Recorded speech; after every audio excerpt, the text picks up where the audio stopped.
اگر اس کی ذات میں اتنا حسن ہے تو محمد عربی کا مقام کیا ہوگا؟ یہ مقام غور ہے، مقام غور. 10 محرم کو لوگ دیگے پکائیں گے نا؟ نہیں پکانی ہے؟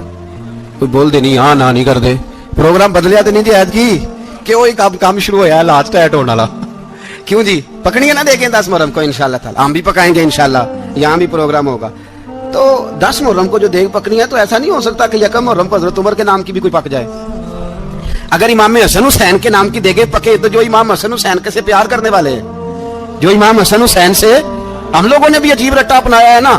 ہم لوگ بات کا ایک پہلو دیکھتے ہیں، دوسرا نہیں دیکھتے. حضرت امام حسن اور حسین کو بھی نبی پاک نے شہید کہا، اور جناب عمر کو بھی رسول اللہ نے خود شہید فرمایا.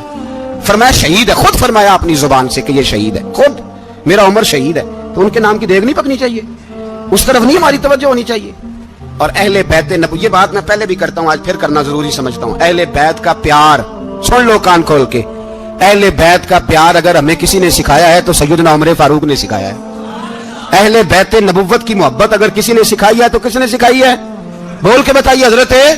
حضرت عمر نے. اہل بیت کا پیار ہمیں حضرت عمر نے بول کر کے سکھایا ہے. بھائی یاد رکھیں، کسی کی طاقت نہیں تھی دم مارنے کی حضرت عمر کے سامنے، طاقت ہی نہیں تھی. کیسر و کسرا کانپ جاتے تھے، جرأت ہی نہیں کرتے تھے حضرت. اور ہمارے تو تعلقات بڑے ہیں نا غیروں سے. حضرت ابو موسیٰ اشعری رضی اللہ تعالیٰ عنہ فرماتے ہیں میرا منشی عیسائی تھا. وہ کاتب کہتے تھے وہ لوگ، میرا حساب کتاب عیسائی تھا. تو فرماتے ہیں ایک دن میں نے وہ سارا حساب کتاب لین دین کے حضرت عمر کو دکھایا تو فرمانے لگے جس نے لکھے ہیں اس کو بلاؤ. کہنے لگے ضرور مسجد نہیں آ سکتا.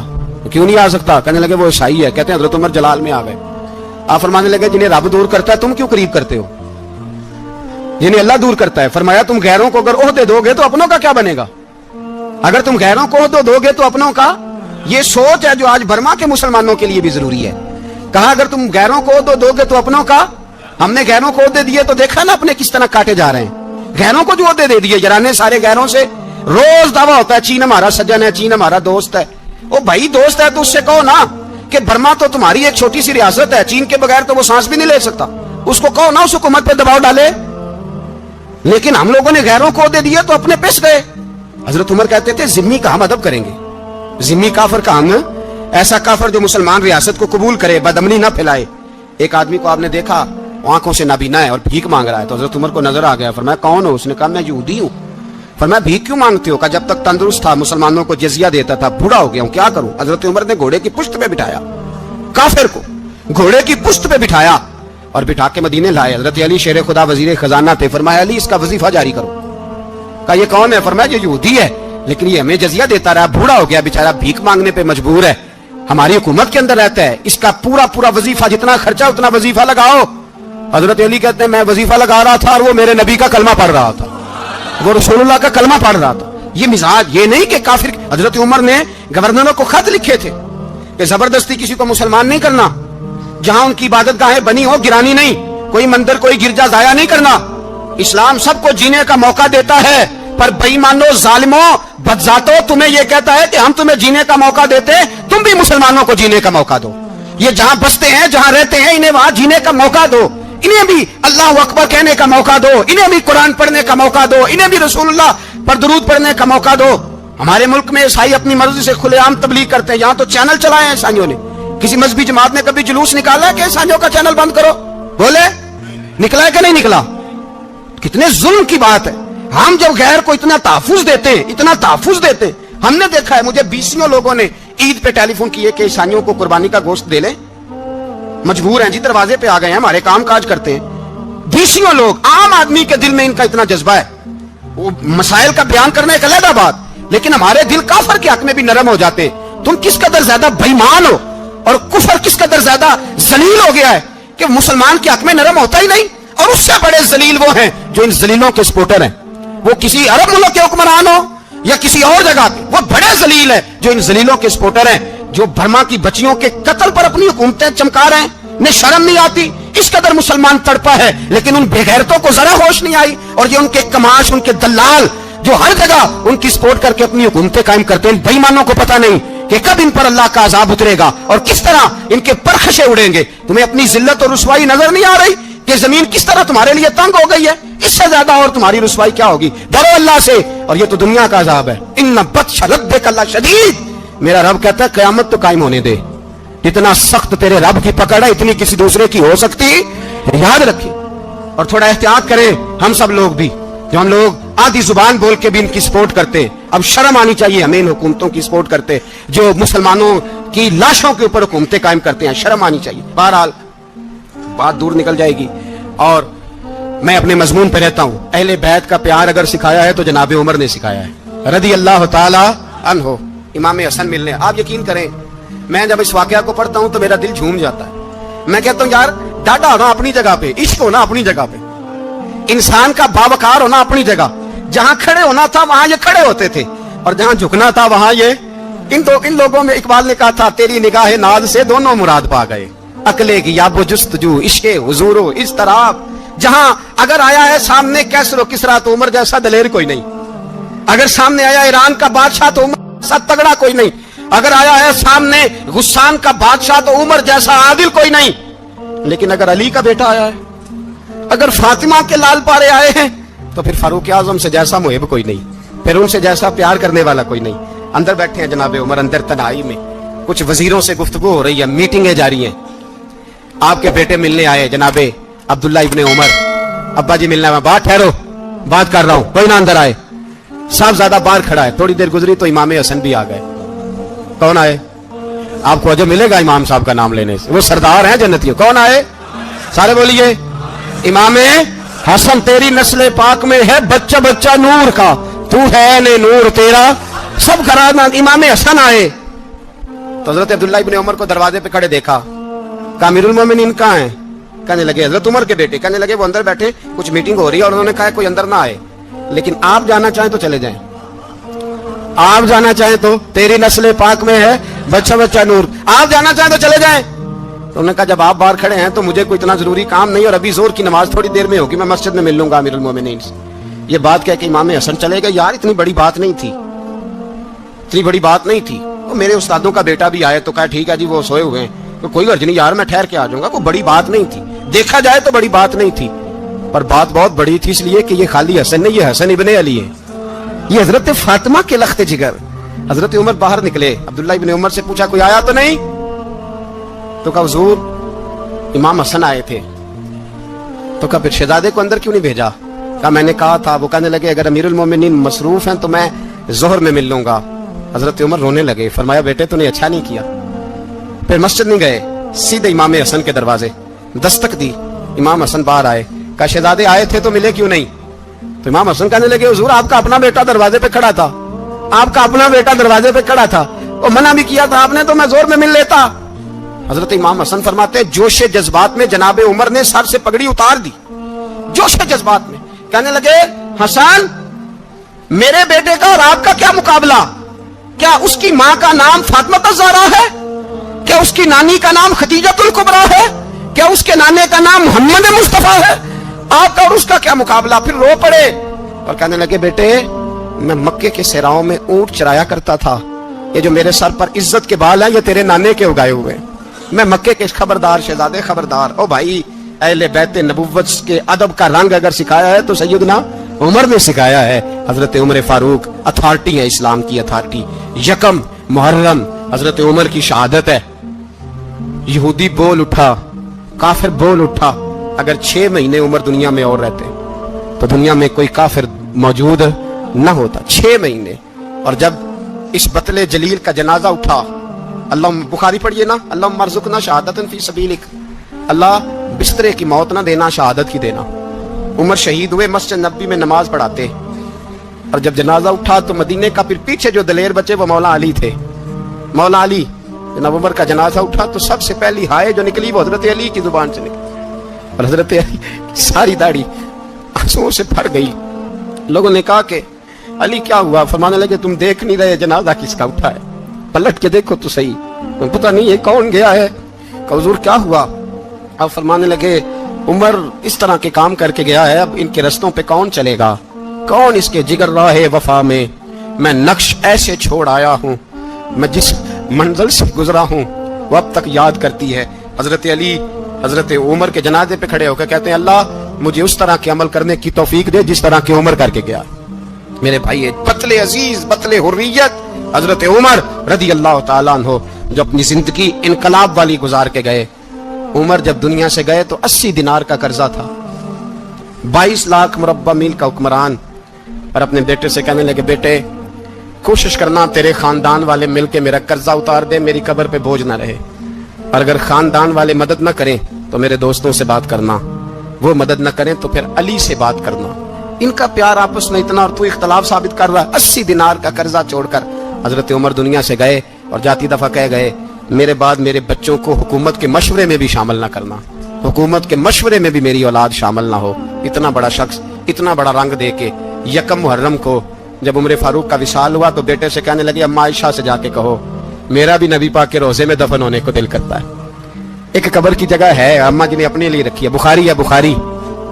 حضرت عائشہ کے پاس صاحبزادے گئے, کہنے لگے اما جی عمر کو زخم لگ گیا ہے, حالت بڑی پریشانی والی ہے. وہ کہتے ہیں اگر اما اجازت دے. سید عائشہ رو پڑی, فرمانے لگی کہ اپنی قبر کی جگہ تو نہیں نا کسی کو دیتا. پر عمر نے کمال ہی بڑا کیا, اسے کہو جاؤ گنبد خضرا میں قیامت تک جو مصطفیٰ پہ اور ابو بکر پہ سلام پڑے گا وہ تجھ پہ بھی سلام پڑھ کے جائے گا.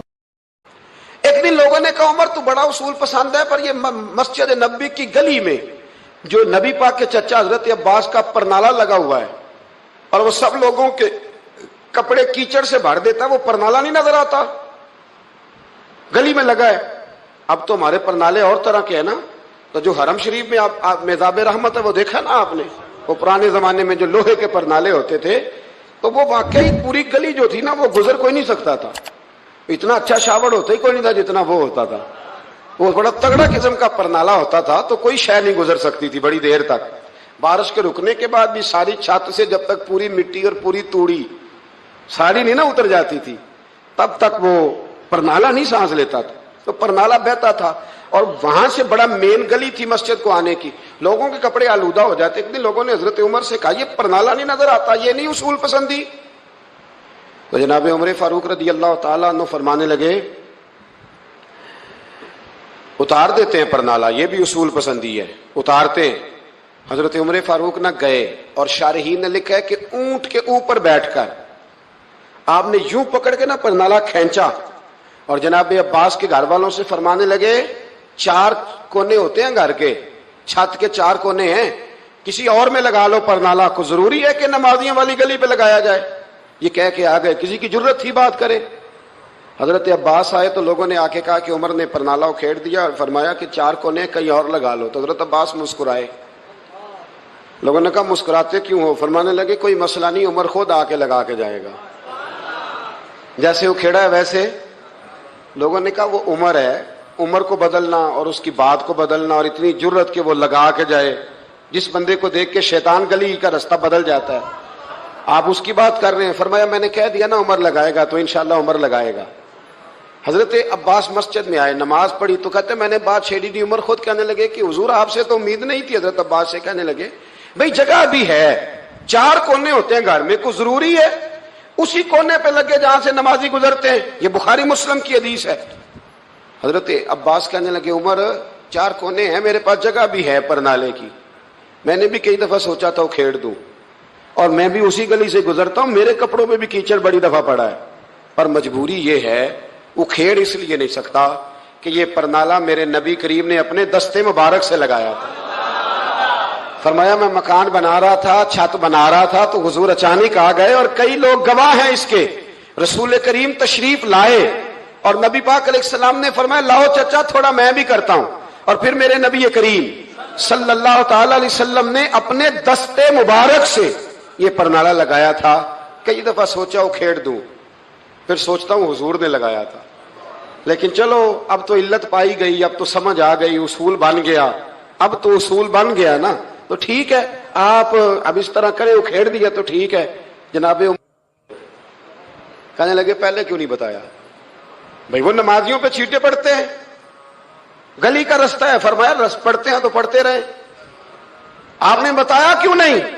حضرت جناب عباس کہنے لگے کہ آپ کا کیا خیال ہے کہ میں یہ کروں گا کہ لوگوں پہ چھینٹے پڑے اور مجھے پرواہ نہ ہو؟ حضور نے لگایا تھا. حضرت عمر فاروق نے نا جناب عباس کا بازو تھاما، تن تندور تے ہڈاں دا بالن، بازو تھاما اور تھام کے نا اسی جگہ لے گئے جہاں پرنالا و کھیڑا تھا. پہلے تو اونٹ پہ چڑھ کے لگایا تھا نا، تو اب کہنے لگے حضرت عباس سے کہ آپ نا میرے کندھوں پہ چڑھ جائیں، میرے کندھوں پہ تن تندور تے ہڈاں دا بالن، اسی ہاواں نال تپایا، کپ کپ مکیاں پیڑے کیتے، اتوں عشق پلے تھن لایا، تن دا سالن تے من دی ہانڈی، لون صبر دا پایا، غلام فریدا وے میں ساری تیری. تینوں اجے یقین نہیں آیا؟ فرمایا خود لگائیے. حضرت عباس رضی اللہ تعالیٰ عنہ وہ پرنالا لگا کے اترے تو حضرت عباس بھی رو رہے تھے اور جناب عمر بھی رو رہے تھے، آنکھوں میں آنسو تھے. فرمایا ہم یہ نہیں دیکھیں گے کہ علت کیا ہے، وجہ کیا ہے، ہم تو یہ دیکھیں گے کہ رسول اللہ کی نسبت کیا ہے. نبی کریم علیہ الصلوۃ والسلام کے دست مبارک لگ گئے، ساری وجوہات ختم ہو گئی. اب جس کے کپڑوں میں پانی پڑتا ہے پڑے، جس کو تکلیف ہوتی ہے ہو، لیکن چونکہ یہ رسول پاک صلی اللہ علیہ وسلم نے دست مبارک سے لگایا ہے تو مزاج یہ ہے کہ جہاں بات آئے گی ذات رسالت کی، وہاں باقی کے قانون چھوڑ دیے جائیں گے، وہاں باقی کے معاملات چھوڑے جائیں گے، وہاں تکلف سے نکلا جائے. اور یہ محبت نا بڑی جلدی شروع کر لینی چاہیے. توجہ ہے میری بات پر؟ محبت کا جملہ بڑا بدنام ہو گیا ہے، لوگوں نے ہوس کے رشتے کا نام محبت رکھ دیا ہے. میں نے کہہ دیا جو کہنا تھا. اب تو محبت کا فکرہ جو ہے وہ ایسی جگہ فٹ کیا جاتا ہے جہاں سے نا فٹ کرتے ہوئے سمجھ نہیں آتی کہ یہ کیا کہہ رہا ہے. محبت بڑے پاکیزہ جذبے کا نام ہے، محبت ایک بڑی ستھری چیز کا نام ہے، اور محبت کے قابل صرف ہے ہی وہ حبیب جو مدینے کے چاند ہے. باقی یہ کیا بات ہوئی کہ ادھر بھی محبت کر لو ادھر بھی محبت کر لو، اپنا معیار زمانے سے جدا رکھتے ہیں. اور بھائی ہم تو محبوب بھی محبوب خدا رکھتے ہیں. پیار کریں تو اس سے کریں جو بے عیب ہے، جو لا ریب ہیں، ان سے محبت کریں. میرے نبی کریم علیہ السلام سے نا بڑے شروع میں بڑے آگاہ ایک صحابی تھے، حضرت برا بن مالک نام تھا. چھوٹی سی عمر تھی، حضور گلی سے گزرتے نا کبھی تو جذبہ تھا بڑا. چھوٹی عمر، بعد نے لکھا صرف 14 سال کے تھے، بعد نے لکھا نہیں 14 تو زیادہ ہیں، 12 سال عمر تھی. عشق لگا سی کھیڈا کھیڈ دی نو، 12-14 سال عمر. اصل میں نا بچوں کی ڈائریکشن ٹھیک نہیں، ان کی ڈائریکشن ٹھیک ہو نا تو یہ چوکوں میں کھڑے ہو کے موبائل پہ گیمیں نہ کھیلیں اور معاذ اللہ میسج نہ کریں، بلکہ یہ مسجد میں بیٹھ کے نبی پاک کی نعتیں سنیں.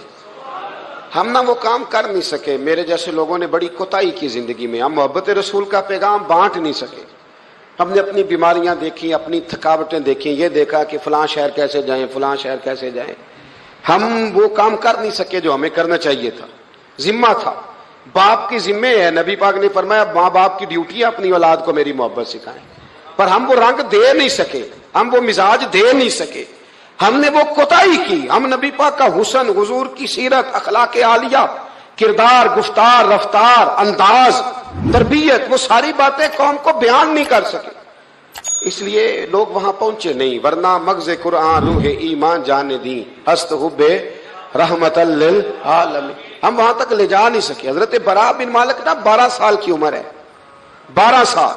نبی پاک گلی سے گزر رہے تھے تو دوڑ کے آ گئے، آ کے نا حضور سے چمٹ گئے، عرض کرنے لگے حضور کوئی حکم بتائیں، میرا دل کرتا ہے آپ کی بات مانوں، کوئی حکم حضور. مجمع الزوائد میں حدیث، اس ایک حدیث کے لیے نا میں کو 5000 روپے کی پوری کتاب، پوری 10 جلدیں خرید کے لایا تھا ایک حدیث کے لیے. پیاری بڑی ہے، شاندار بڑی ہے. وہاں میرا دل کیا، میں نے کہا جس کتاب میں ہے نا ساری کتاب ہی منگا لو. کچھ چیزیں بڑی انسان کو انوکھی لگتی ہے نا. حضرت برا بن مالک رضی اللہ، چھوٹی سی عمر ہے، حضور سے لپٹ گئے. حضور نے فرمایا بیٹے کیا ہوا؟ عرض کرنے لگے حضور کوئی حکم بتائے، میرا بھی دل کرتا ہے عمل کروں. تو حضور نا چھوٹے چھوٹے کام بتاتے ہیں دکان سے. یہ بچوں کو یہی بتانا ہوتا ہے نا، دکان سے لے آ، یہ کر دے، فلاں کو بلا لے. لیکن حضور ان کی غیر موجودگی میں ان کا ذکر بڑا کرتے. ایک دن کچھ لوگ کہنے لگے حضور بڑا ذکر کرتے ہیں پر وہ کرتا تو چھوٹے موٹے کام ہے بچہ. تو نبی پاک نے ایک دن ارادہ کیا کہ ان کو تجربہ نہ کرائیں کہ وہ پیار کتنا کرتا ہے. رسول کریم فرمانے لگے میں جو کہوں گا کرو گے؟ حضور کروں گا. فرمایا جاؤ اپنے باپ کی گردن کاٹ کے لاؤ. کس کی جی؟ بات تو محبت کی ہو رہی ہے، کڑوی سی بات نہ کر لوں، کڑوی سی رہنے دیتے، آپ کا پروگرام نہیں تو چھوڑ دیتے، آگے بڑھ جاتے، ذرا کڑوی سی ہے، کر لوں جی، بولیے۔ یعنی باپ کی، ہم محبت رسول میں صرف داڑھی کی بات کرتے ہیں، کسی کی گردن کی نہیں، صرف ہم کہتے ہیں حضور سے محبت ہے تو میں نے کہا تھا نا کڑوی ہے، آپ نے مجھے گھورنا شروع کر دیا اور خاصا تیز گھور رہے ہیں آپ، اور خدا کے بندو یہ رسول اللہ کی سنت ہے، کسی کو نہ اچھی لگے، کسی کوئی تعریف نہ کرے، پر میرے رسول کو تو اچھی لگتی ہے کہ نہیں؟ نبی، ایک بندہ مجھے کہتا ہے داڑھی کے نام پہ لوگ تانے بڑے دیتے ہیں، داڑھی رکھی ہے تو یہ کرتا ہے، تو میں نے کہا یہ نبی پاک کے نام کا تانا ہے، اسے خوش ہو کے قبول کر، اس کا بڑا مزہ ہے، اس کو یوں یوں سینہ کھول کے کہہ دے تانا، دے تانا۔ تو کبھی کبھی نا ایسا ہوتا تھا، میں پڑھتا تھا تو کبھی گزرتے تو کہتے وہ جا رہے ہیں داتا صاحب والے، وہ جا رہے ہیں غوث پاک والے، تو میں نے کہا الحمدللہ، یہ اس طرح ہمیں روز چھیڑا کرو، اس طرح روز چھیڑا کرو، ہمیں خوشی ہوتی ہے، اور یہاں بھی کہنا اور قیامت میں جا کے بھی یہی کہنا کہ یہ داتا صاحب والے ہیں، وہاں بھی کہنا کہ یہ غوث پاک والے ہیں، یہ چھیڑو ہمیں، ہم یہ چھیڑتے ہو تو ہمیں مزہ آتا ہے، یہ کہا کرو، ہمیں روز کہا کرو۔ اللہ تعالیٰ ہمیں عقیدے پر استقامت نصیب فرمائے۔ آگے بڑھتا ہوں، بات مکمل کرتا ہوں۔ حضرت برا بن مالک رضی اللہ تعالیٰ عنہ نا، حضور نے فرمایا جا اپنے ابا کا سر کاٹ کے لا، تو وہ دوڑے۔ ایک روایت میں ہے کہ مولا علی کے گلے میں تلوار لٹک رہی تھی، یوں کھینچی، اور اس نے جذبات سے دوڑے کہ حضور نے فرمایا اسے پکڑ لو ورنہ یہ گردن کاٹ بھی لائے گا، پکڑ لو اسے ورنہ یہ کاٹ دے گا۔ اللہ کی قدرت کے تھوڑا وقت گزرا تو وہ بیمار ہو گئے۔ دن میں 2 مرتبہ میرے نبی پاک تیمارداری کرنے جاتے۔ ایک شام رسول کریم تشریف لے گئے تو حضور سرانے بیٹھے، ماتھے پہ ہاتھ رکھا تو کریم محبوب ان کے باپ کی طرف کان میں کچھ کہا ان کے والد سے، حضور رونے لگے، اور پھر حضور نے دوبارہ ماتھا چوما، پیار کیا اور چلے گئے۔ حضرت برا بن مالک چھوٹی عمر تھی، کچھ نے لکھا طلحہ بن برا نام تھا ان کا، تو حضرت طلحہ بن برا نا اپنے ابا کو قریب بلایا اور چارپائی میں بٹھایا، کہنے لگے ابا جی حضور کیا فرما گئے؟ کہا بیٹا تیرے والی بات نہیں۔ کہا نہیں بتائیے۔ کہا نبی کریم علیہ السلام نے فرمایا کہ شام کو نا میرے طلحہ کا انتقال ہو جائے گا، اور جب اس کی روح پرواز کر جائے تو مجھے خبر کرنا، میں آ کے جنازہ پڑھاؤں۔ ٹھنڈ بڑی تھی مدینے میں، ٹھنڈ بڑی تھی۔ حضرت طلحہ نے نا اپنے باپ کا ہاتھ پکڑا اور اپنے سینے پہ رکھا، کہنے لگے ابا حضور تو جو فرما گئے، پر میری وصیت یاد رکھنا، نبی پاک کے دین کا قانون یہ ہے کہ جب کوئی انتقال کر جائے تو جلدی دفن کرو، اس طرح کرنا رات کا وقت ہوگا، جب میرا انتقال ہوگا تو فوراً غسل دے کے نا دفن کر دینا، نبی پاک کو خبر نہ کرنا، نہ بتانا۔ عمر دیکھو اور بات دیکھو، کہ حضور کو کیوں نہیں بتانا، حضور خود فرما کے گئے ہیں۔ تو کہنے لگے رات کا وقت ہوگا تو جن گلیوں سے حضور نے گزر کے آنا ہے نا وہ یہودیوں کے محلے ہیں، ایسا نہ ہو کہ میرے جنازے کی وجہ سے کوئی یہودی میرے نبی کو تکلیف دے دے، میرے جنازے کی وجہ سے، جنازے کی وجہ سے۔ یہاں کہتے ہیں حضرت صاحب مجھے بڑا پیار ہے آپ سے، پر میرے گھر ضرور پہنچے، جیسے مرے یا جیے، وہاں شام کو آپ کو پہنچنا پڑے گا۔ میرے رسول کریم علیہ السلام کے غلاموں نے دیکھو انداز محبت کیا بیان فرمایا، کہا نبی پاک کو تکلیف نہ ہو میری وجہ سے، میرا جنازہ خود ہی پڑھ کے مجھے دفن کر دینا۔